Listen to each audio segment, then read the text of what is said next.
జిల్లా నడిగూడెం మండలంలోని వివిధ గ్రామాల్లో జరుగుతున్న సీసీ రోడ్డు పనులను సామాజిక కార్యకర్త బెల్లంకొండ నవీన్ పరిశీలించారు.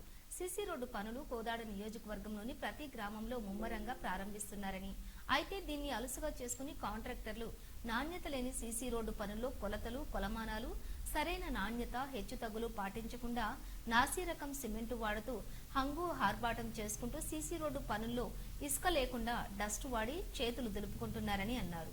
సీసీ రోడ్డు త్వరలోనే మరమ్మతులకు గురవుతుందని, తర్వాత పట్టించుకునే నాదుడే ఉండరని అన్నారు. ఈ విషయాన్ని దృష్టిలో పెట్టుకుని సంబంధిత అధికారులు చర్యలు తీసుకోవాలని, కాంట్రాక్టర్లు లైసెన్స్ రద్దు చేయాలని, నాణ్యమైన సిమెంటు వాడాలని, డస్ట్ వాడడం తగ్గించాలని, నాణ్యమైన పనులు చేపట్టాలని నవీన్ డిమాండ్ చేశారు.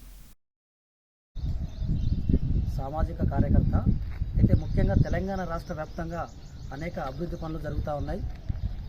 అయితే ముఖ్యంగా అందులో ప్రతి గ్రామంలో ఎన్నో ఏళ్లుగా నోచుకొని సీసీ రోడ్ల నిర్మించుకుంటూ అంగులు హారుబాటం చేసుకుంటూ పనులు చేపడుతున్నారు. అయితే అలా చేయడం విధంగా మీరు చర్యలు తీసుకోవాలని ఈ సందర్భంగా డిమాండ్ చేస్తున్నాను. అయితే కోదాడ నియోజకవర్గ వ్యాప్తంగా కూడా సీసీ రోడ్ల నిర్మాణ పనులు కూడా వేగవంతంగా జరుగుతున్నాయి. అయితే అక్కడ డస్ట్ ఎక్కువగా వాడుతూ ఉన్నారు. ఈ విషయాన్ని ఎమ్మెల్యే గారి దృష్టికి పోవాలనే ఉద్దేశంతో ఈ వీడియో చేయడం జరుగుతూ ఉంది. అయితే దీనిలో భాగంగానే అధికారులకు కూడా ఈ వీడియో పోతుందని. నమస్కారం, నా పేరు బెల్లంకొండ.